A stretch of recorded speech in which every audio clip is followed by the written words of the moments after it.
Hi guys, je, unafahamu saratani ya titi ni nini na inatokeaje?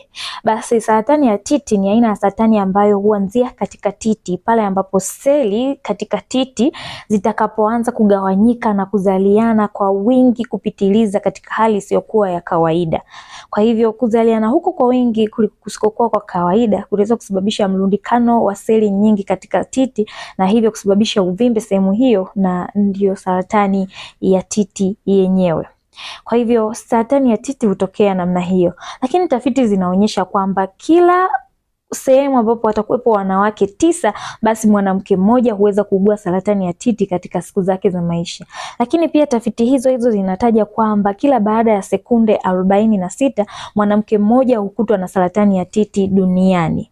Hivyo saratani ya titi inaweza kuepukika ikiwa tutafanya vipimo mara kwa mara na mapema, kwani saratani ya titi ikigundulika mapema inatibika, kwa sababu saratani ya titi ina kawaida ya kusambaa. Kwa hivyo inaweza ikawa imeanza katika titi, lakini inaweza ikasambaa na kuathiri viungo vingine vya mwili. Mfano, inaweza kufika kwenye mapafu, inaweza kufika kwenye mifupa, kwenye ubongo na kwenye ini. Hivyo ikishakuwa imefika na kusambaa katika sehemu hizo zingine au katika viungo vingine vya mwili, matibabu yake inakuwa ni ngumu sana.